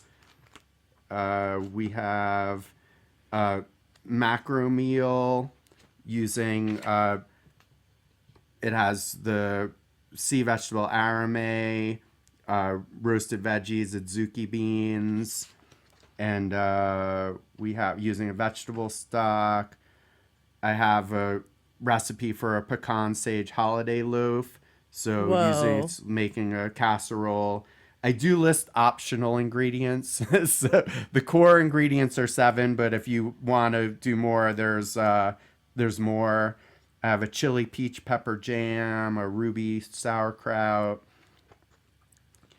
I'm still like back on the first recipe because I tasted. So I have this gift. I thought everyone could do this, and my husband pointed out that not everyone does this. If you list ingredients, I can taste them. It's like a synesthesia. Interesting. I can taste, not only can I taste ingredients, I can taste them when you mix them, and I can taste the final product when it's cooked. And in my head, I can taste it.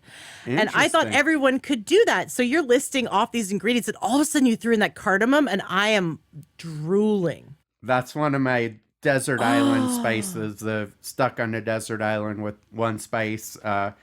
Chipotle powder would be my one spice probably, but cardamom is a close second.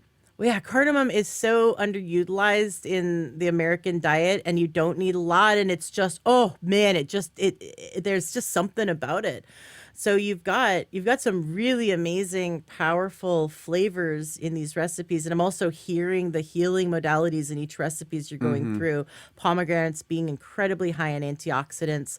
There was they actually found like this micro blue zone in the United States where pomegranate was growing along the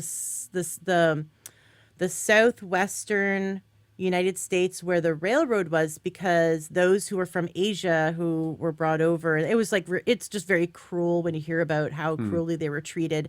But they brought over pomegranates, and as they built the railroad, they would spit the seeds out. So just along the railroad, there's this is just this miraculous. Very There's interesting. really, it's not like Johnny Appleseed, but with pomegranates.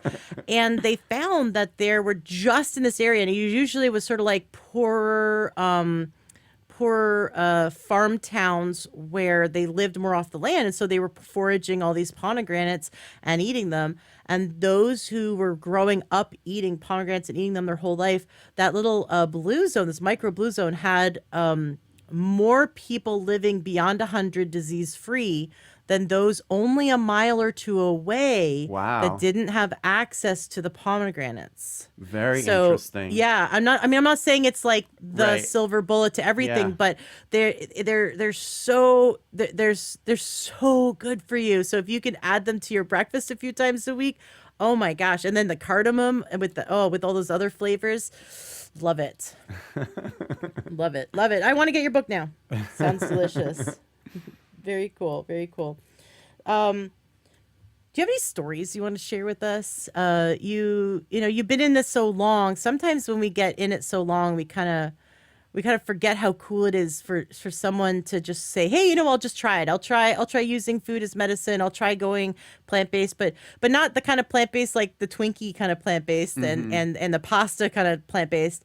The kind of plant-based that's like I'm going to play this game called How Much Nutrition Can I Pack Onto My Plate Every Day? How like Dr. Joel Furman talks about the nutritarian diet, where he's like, he's not necessarily saying like, oh, you have to go vegan. No, he's saying you have to like crowd your plate with the most amount of phytonutrients and vitamins and minerals you can possibly crowd your plate with, and see how you feel after doing that for a while. And that's what I love, because it's not about dogma. It's not about telling people they can't eat Yeah. meat. It's telling people, don't, I'm not telling you you can't eat meat. I'm telling you you can eat, these foods that contain antioxidants and are amazing for your gut, amazing for your energy levels, amazing for your skin, and the list goes on and on. And like you said, you can heal. There's people who are healing heart disease, healing their bodies from very common illnesses like type 2 diabetes using this food. So do you have any stories of success of people who maybe even reluctantly started eating this way, knowing that they needed to heal their body, and then shared their results with you? I do actually have. If you have 4 hours, I could keep I talking about them. do. I do. Let's go. So many. I'll just start with the latest one, and the classes I do.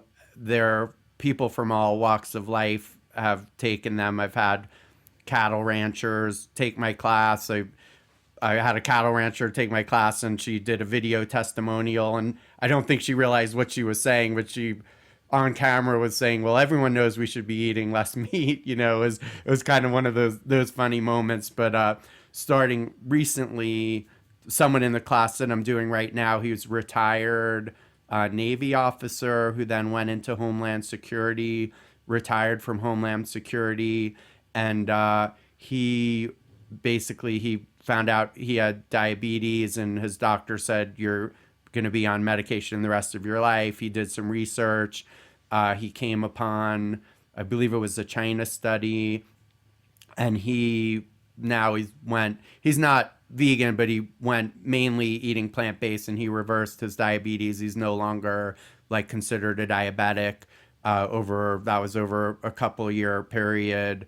I had a retired firefighter who, and then he went back to his doctor and said, look at this. Like, the only change that I made was changing my diet. And they nod their head and say, that's great. And that's not, like we talked about earlier, the institutions and the recommendations that doctors have to make based on certain protocols. It's really frustrating when you see how many people's lives could be enhanced by making these changes to, diet and lifestyle. This retired firefighter, also his doctor said he had diabetes. He need to go on medication the rest of his life. He was in Taiwan, and he called his wife. He's like, we're going vegan or we're going plant-based, and he changed his diet and then went back 6 months later. The doctor's like, I've never seen anything like this before. I don't know what you're doing, but still do it. Keep at it. And he reversed it. And another student came, and he was very overweight and had diabetes, and he was really concerned about taking my class. And he came, and after the first day, he texted me and said his blood results had never been as good, and that was just after one day of eating plant-based. And then he went on, his stories actually, and the firefighter is in that Healing the Vegan Way book, but he went on to eat primarily raw foods, and he reversed his diabetes. Another woman, she was only 30 years old or late 20s, and she had really high cholesterol, and her doctor said, you need to go on statins, and this is what you're going to deal with, for the rest of your life. And she's like, I'm 30 years old, so she went plant-based. And I've literally lost track. I mean, that's just off the top of my head of people that have been able to make positive changes to their health, even if it's not 100% vegan. It's just becoming, like you said, crowding it out, eating more plant-based, more nutrient-dense foods, healthy plant-based, we should say. So, and things Right. like heart disease, like you mentioned, like it's slowly gaining traction, specifically with heart disease and cardiovascular disease, that this is a very really positive way that you can make changes for the better and preventing and reversing a lot of these diseases. Right. So Dr. Esselstyn is one of the doctors that he published the world's longest study on reversing heart disease using diet. His book is incredible. I recommend it get it for any of your family members who have any inkling of heart disease. How to prevent and reverse heart disease is the name of his book. So I had him on the show, and he saw that this is long ago, like Vietnam War kind of long ago, because he's in his 80s and he's still skiing in Vail, like that kind of thing. He's still, he's just so cool. But he saw back in like I think he said the Vietnam War, he was doing autopsies on 20-year-old soldiers. Wow. And saw that heart disease was already occurring in them. So you can imagine that heart disease starts in our teenagers, and from the kind of food that we're eating. Yeah. And I'm not saying that, I'm not pointing the finger and saying all meat's bad. Again, I don't want to paint this as this black and white. I'm not like the vegan police, right? Yeah. I'm not painting this as this black and white thing. I'm saying that the standard American diet, which is filled with fried food, filled with really bad oils, and the bad oils, like the really horrible, low quality oil, is just saturated in all the foods. Yeah. You go, like I said, you want to eat healthy, you go buy some rice and beans at a Mexican restaurant. It is filled with cancer causing, heart clogging oils. And this isn't my opinion. This is just this is the science. And so Dr. Esselstyn, he figured out a way to reverse even up to 4 clogs in the heart. He had people with clogs who were on their deathbed and eating this way. And it was a very simple way at first because he didn't have recipes. He was just like, stop eating all these foods and only eat these plants. Yep. And of course, it was just super plain and gross, and no one knew how to eat delicious back then. But those who stuck with it all reversed their heart disease super fast. I had a client who he was going to lose his job, and he loved his career, absolutely loved his career, but his career required him to be within certain parameters, like blood pressure and cholesterol, just like certain parameters. And he was, even though he was incredibly healthy and muscular and super fit, his cholesterol was through the roof, his blood pressure's through the roof, and he was very quickly going to be losing being laid off basically from this career. And so he was desperate. And I gave him all this information. I'm like, here's what Dr. Esselstyn says. Like, you can choose to follow that, but here's the thing I've seen get the fastest results. In 1 month of eating this way, his blood pressure and cholesterol were within normal parameters, and he got to keep his job. And Wow. he loves his job, right? It was, so it's like, for him, it was worth it. It was, and just that kind of how quickly someone can reverse a health condition or can get back into normal parameters. Yeah. I'm so excited to see that. One thing, you mentioned statins, and I feel like I have to mention this because many people don't know this.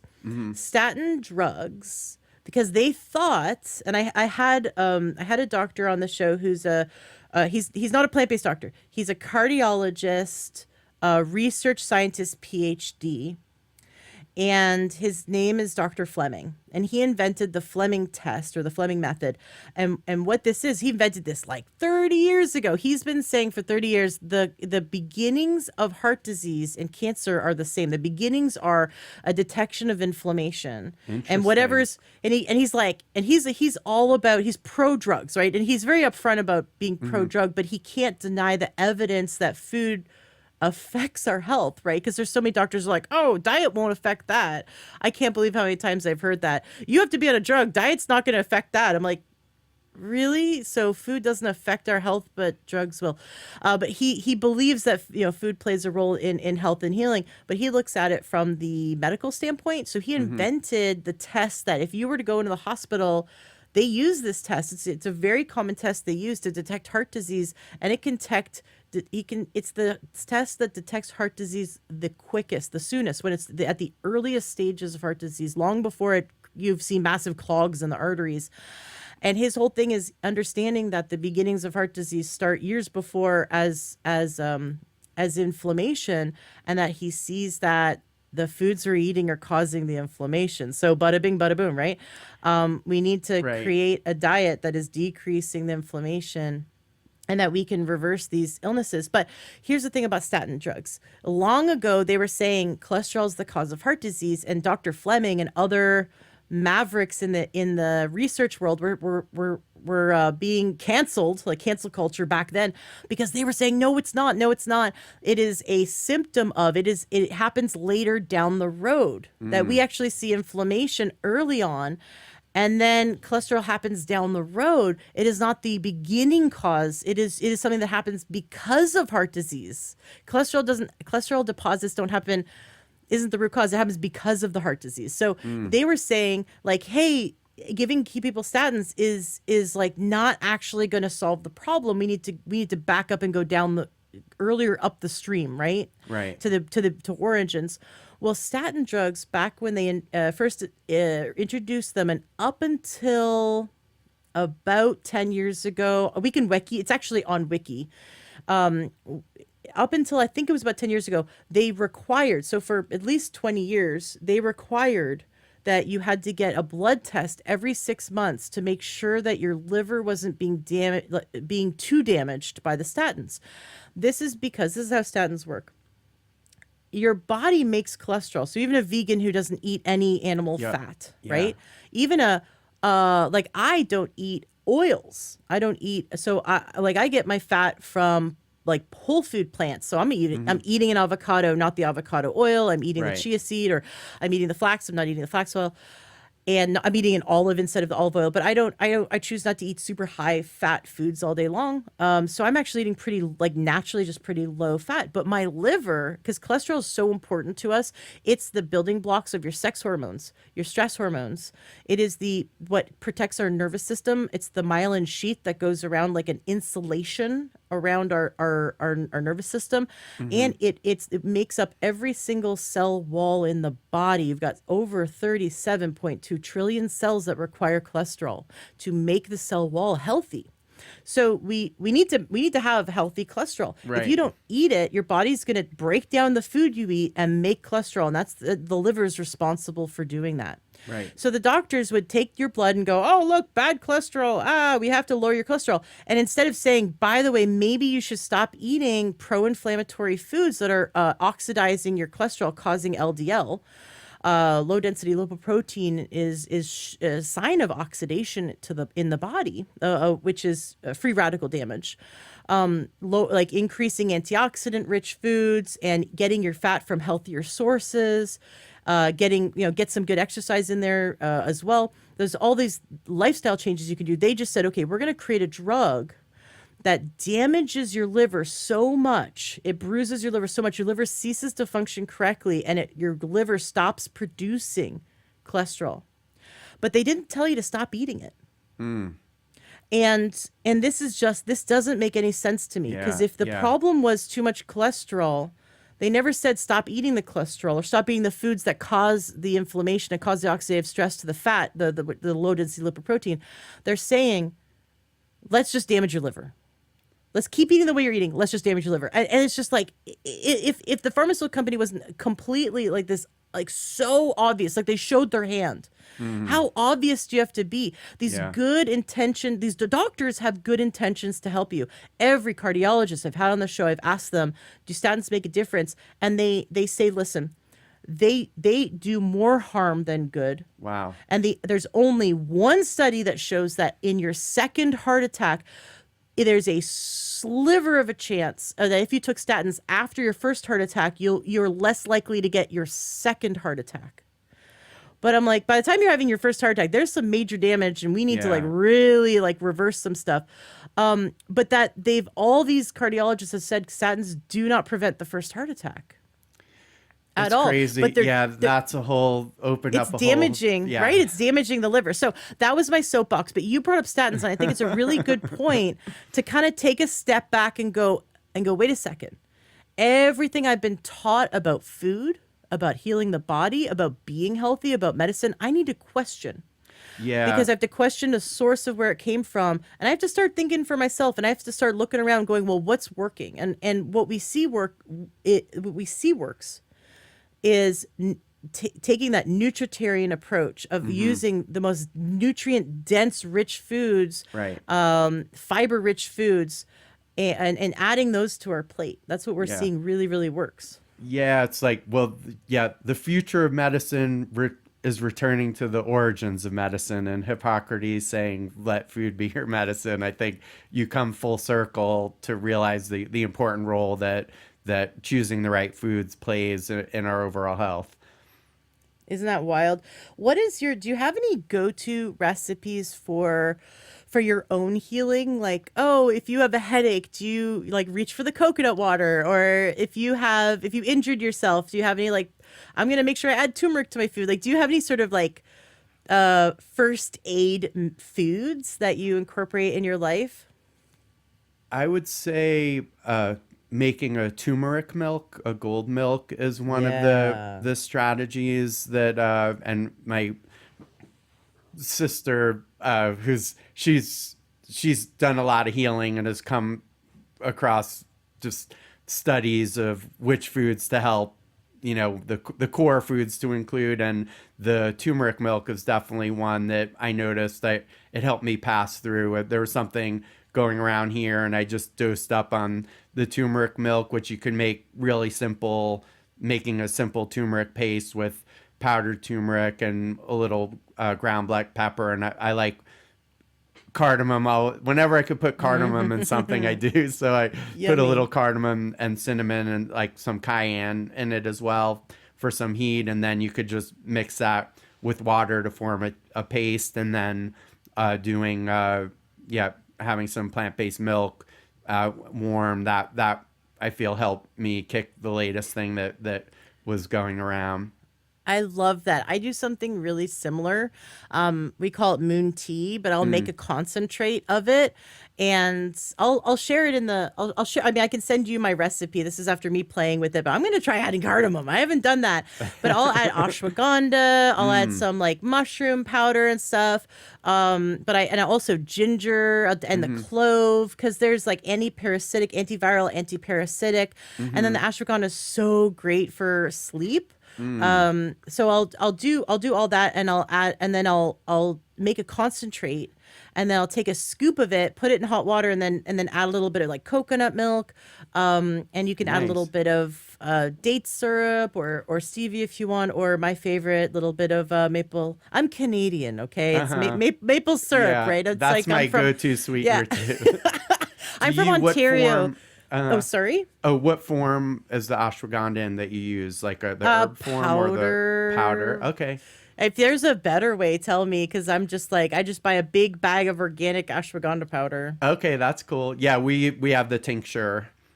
Okay. Yeah, I mean, you're definitely getting a more concentrated amount. But I tell you, when I drink this stuff, and I don't know if it's maybe just because of the turmeric that's so anti-inflammatory, or that coupled with the ashwagandha, but I get some, and I already sleep really well, but I sleep like, I'll like go to bed on my side and I wake up on the same side. Like I haven't Wow, moved that's the entire impressive. night. I know. And I have a really good bed. I have this amazing bed that absorbs all the pressure points. It doesn't cause any pressure points. I have a whole interview about this. It's a technology that they invented originally to cure bed sores. So so I can actually fall asleep and stay asleep for 8 hours on my shoulder and on my hip, and have no pain the next day. But I'll fall Wow. asleep in one position. I'll stay asleep the whole night.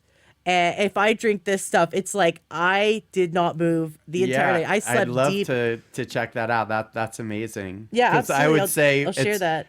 I mean, the food is crucial, and the sleep is very important. And actually, that reminds me of like what the Nourish, we have something called the Nourish plan, and each of the letters, and that we go through that in the book, the age defying plan. But sleep is definitely a core principle for health. I think pushed in a corner, I might even say the sleep is the most important. If you're not sleeping well, I think nothing, they all fit together, but yeah, I'm glad you touched on the sleep topic. Yes, the S isn't the big. You had to come up with a word that meant nourish but started with an S. Well, that's what the S is for. Yeah. Can you tell us what the other ones are for? Yeah, nutrition is the N, and oxytocin is the O, the U, and so yeah, N is for nutrition. So that's looking at the foundation and looking at the plants, the food and energy and phytonutrient that comes from plants is the nutrition. The O is for oxytocin, just feeling that the happiness hormone, and so feeling that sense of joy and connection. The U is for use it or lose it. So it's looking at that's where the movement and the exercise, whatever, can fit into your life. Doesn't have to be pumping iron all the time. The R is for relationships. So the importance of, our fast-paced digital culture, like the real importance of having that connection to others and the support of friends in your community, sharing your story. We all have our own stories to share. The I is for intention. And so that's where the mindfulness comes in, and just bringing intention into how we live. I think that's an ongoing exercise for all of us. The S is for sleep. And I would, if there was a way to put S first, I might. And then the H is for hydration. So Oh, the love it. importance of like water is life. And that's actually something that's really big in our house is hydrotherapy. And I'm really steaming the hot and cold with water, and steaming and just drinking good quality water. So That's our Nourish plan that's I outlined in that love age it. defying plan. I love it so much, and I'm like, I want to. The S and the H are competing for the number one place, because if For you don't you. have hydration, Yeah. well, so one of my mentors is like a 35, been practicing for 35 years, naturopathic physician, Dr. Molly Niedermeyer. She used to be the dean of Bastyr Naturopathic Medical College, and she's delivered over 1,000 babies. She's an amazing, Wow. amazing woman to pick her brain, and I was fortunate to have her as my doctor for several years, and I learned so much from her. And she said this. This is a tongue twister. A 5% reduction in hydration leads to a 25% reduction in energy production. Meaning, if you didn't drink, and by the way, it takes like a week to become dehydrated. Like, just, it's not, you can have like, okay, I didn't drink enough water, I drank too much coffee that one day, but repeat that for 7 days, and you have chronic dehydration, and it takes 7 days of drinking half your body weight in ounces, plus any extra from anything extra you have to recoup from sweating, from exercise, and from stressors like caffeine. But takes you 7 days. It's not just like one day of drinking enough water is good. It's like you have to do it every day for 7 days, and now you've recovered from chronic dehydration. But a 5%, imagine if you just drank 5% too little. That's like what, Yeah. maybe 5 ounces? Like Yeah. 5% is not a lot. So if you think, oh well, I drink 70 ounces, I'm good, or I drink 60 ounces, I'm good. But if your body even needed 65 or 70 or 80 ounces, and I try to get 120 ounces in or more. But if you're missing just 5% of your hydration, it leads to a 25% reduction in your body's ability to produce ATP, which is cellular energy.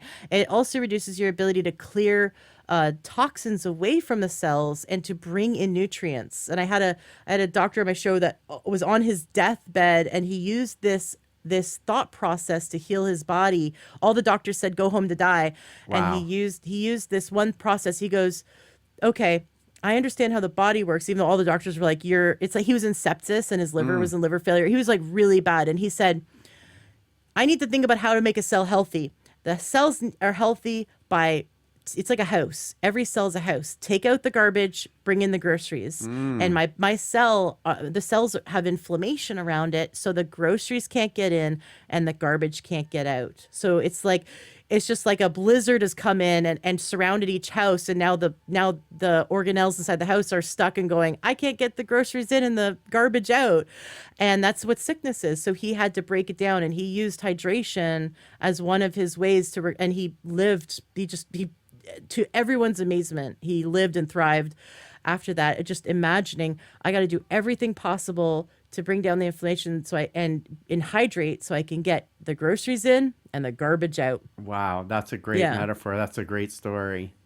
So your food and your Nourish plan is getting the groceries in, good groceries in, and getting the garbage out. And that's fantastic. I love that. And I love that you bring in intention as well, because what we don't realize is that mindset is everything. And if we're not moving towards that, the way we want to be, we're kind of like an untethered boat just kind of bobbing around in the ocean, and we start to feel like we've lost a purpose. But Yeah, if we know where we're going, and we know that it's possible to have healing, which it is, and many listeners know, but some new ones might not. I had chronic adrenal fatigue so bad I couldn't process human language in the morning. Oh, wow. I was a wreck, and I had type 2 diabetes. I was hungry and had to eat every 45 minutes. I have out of control blood sugar. I'd cry every day because I was a prisoner trapped in a really sick body. And this was in my 20s. My 20s when I'm supposed to be going out and partying and having fun. Wow. I was just sick all the time. And it was holistic medicine that I was able to also reverse polycystic ovarian syndrome. I was told after a battery of tests I'd never get pregnant. And we have an amazing son. I was able to reverse polycystic ovarian syndrome. It's no longer in my blood work. I no longer have the symptoms of it. And so I was able to reverse infertility, polycystic ovarian syndrome, type 2 diabetes. I was able to reverse chronic adrenal fatigue. That was the easiest, fastest thing to leave my body. And it's nutrition. So amazing. That's a wonderful story. So, if I can heal my body using food, so can you. And also, filling in the gaps with those wonderful supplements when, it's like the mortar, food is the bricks. You can't out-supplement a bad diet. but also sometimes we need that extra support from Yeah, herbs and minerals. So totally. I love that I'm gonna just jump into your books, and I can't wait to add more cardamom to my diet. That sounds delicious, and we're doing the giveaway in the Learn to Your Health Facebook group. We've talked so much today, but is there anything we haven't talked about today that you really wanted to make sure we touched on?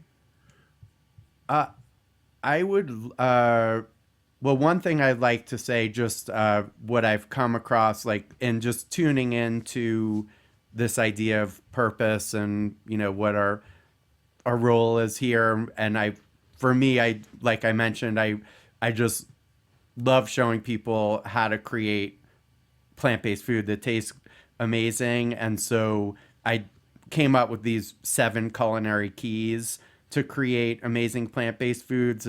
If we have the time, I could just do a quick Yes. overview of them, but this is consolidating my 25 plus years of working with them. And so the first is palate development. And so this is something that develops over time as you learn to develop the subtle flavors of food. So I like doing palate development exercises with people of tasting garlic when it's raw and like burnt all the way from raw to burn, or looking at tasting water that has the different flavors in it: salty, sweet, sour, umami, bitter, pungent, just so you can develop that your palate over time. The second key is this template recipe format, where you learn to see the underlying formula of a recipe. And once you see that underlying formula, you could see by changing the different components, you could create a new recipe. So in that Nourish course we offer, there may be 25 or 30 recipes we share, but you're actually learning hundreds and even thousands of recipes when you implement that template recipe format. The third key would be the global spice blends that we talked about. Just the simple act of stocking your pantry with these blends. Like you said, you could take a baked potato and create world cuisine just by adding those different spice blends. The fourth would be world sauces. So really diving in and getting creative with your sauces. They could just things like the barbecue, Thai peanut, pesto, sweet and sour, teriyaki, harissa, all these world sauces. Once you start adding them into your repertoire, your creations really take off.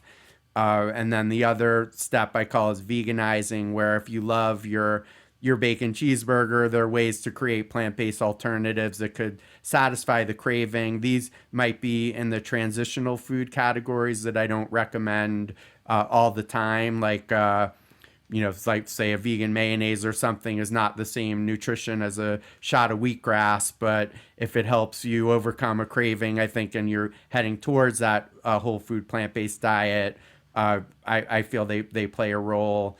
The sixth key is superfood nutrition. So this is what you talked about, adding nutrient-dense superfoods as well as raw foods, just to maximize the vitality of your meals. And then the last would be experimentation, and that's the 3 most important things are practice, practice, and practice. And you touched on that also, where just experiment in the kitchen, use different ingredients and techniques, and then you'll see over time your skills and your confidence and creativity definitely will start to expand in the kitchen. I love it. So I many people have heard of this, but I feel like I'm kind of late to the party. But there's something called Chat GPT, and it's an open source AI software, meaning you don't have to pay for it. And so my husband and I have had a lot of fun playing with it, and I typed in, give me 10 recipes. And I asked it for recipes, but what it did is it actually just gave me a list of ingredients, and it said, you got to experiment yourself with the different ratios, but this is more like an idea, instead of like sticking exactly to a recipe, it's more like, here's an idea, just throw it in the pan, see what happens, right? And I asked it, give me 10 dinner ideas for whole food plant-based diet. And this is an AI. This is artificial Yeah, intelligence, but it's crazy. I've seen and it's that. so much fun. So here, I just typed it in just because I couldn't find my chat before, which had some really really delicious. Like I was reading it like my mouth was watering. But here, quinoa stir fried with vegetable and tofu. So you don't need a recipe for that, right? Because you could Yep. choose Italian seasoning, or you could choose more of like maybe curry, and there's different kinds of curries in the Mm-hmm. world, but like Yep. a Japanese curry, I could make like a little Japanese curry kind of gravy, or Mm-hmm. I could do like a pesto over top. But here we go. Quinoa stir fried with vegetables and tofu. The second one, lentil soup with bread, chickpea and vegetable curry, roasted eggplant with hummus and whole grain pita, stuffed bell pepper with rice, beans and veggies, spaghetti with marinara sauce, of course, and roasted vegetables, sweet potato and black bean tacos. That sounds good. Avocado and tomato sandwich with whole grain bread. And it goes on and on. The last Wild. one, grilled portobello mushroom with baked sweet potato and steamed greens. I didn't mean to like let an AI replace you. That wasn't the point. Although you should feel a little threatened. The AI is coming after the vegan chefs. I'm Yeah. just saying. But like if you need these ideas, you can, there's so many out there, but I'm looking at when I look at recipes, I'm looking at how much of a dense nutrition profile does this have, because I'm not going to Mm-hmm. choose the one with like the pasta and the pita bread and all that, because those foods don't contain a lot of dense nutrition, right? I Mm-hmm. mean, those are fun to eat, sure. Yep. I'm looking for the dense nutrition. So anything that has like lots of vegetables and also lots of flavor. And that's why I like your recipes, because you've got your wife looking over your shoulder going, okay, we should add the antioxidant rich foods into this recipe. Go. Totally. Okay. Yep. So I love that. You got this doctor on your side going, all right, I really, really want you to create a recipe that has this many antioxidants in it. And that's like, let's get 30 at least 30 vegetables a week. I thought it was funny you said per day. Cause I'm like, oh, Well, that sounds not like more than, vegetables. Yeah. oh, plants. Yeah, okay, but 30 vegetables, 30 plants a day kind of sounds like more than 15 minutes in the kitchen. That's like you have 30 seconds per plant. Well, picture how many could be in a nice salad. You could hit That's 15 in just a true. salad. That's true. See, yeah, exactly, exactly. I love it. I love it. Thank you so much for coming on the show. And I think the point is that people who feel intimidated by the kitchen, there's so many resources for you, and you in a very short period of time could go from not knowing how to cook or not liking cooking to really enjoying it, because when you make delicious food and then your family loves it and you love it and then you start to feel healthy because of your food, Yeah. it is a super big motivator. But we have to start like with really simple, really delicious, really nutritious recipes, and that's what you've started with, to teach us the habits in the kitchen that'll build our confidence up. Totally. Yep. That's what it's all Nice. about for us. Awesome. Well, good luck with the launch of your two courses that are coming up really soon. I'll make sure all the information is in the show notes of today's podcast at learntrail.com and in all the podcast directories as well, so that they can check it out. It's been such a pleasure having you on the show, and I look forward to having your wife on the show, and I definitely want to interview anyone that you recommend, because you are so well connected with all the amazing holistic doctors that are helping people heal their bodies, especially with food. Thank you so much, Ashley. It's been a pleasure speaking with you, and I've learned a lot from you too. So thank you for all those tidbits. I hope you enjoyed today's episode with Chef Mark Reinfeld. Man, I am still drooling thinking about that cardamom in that dish.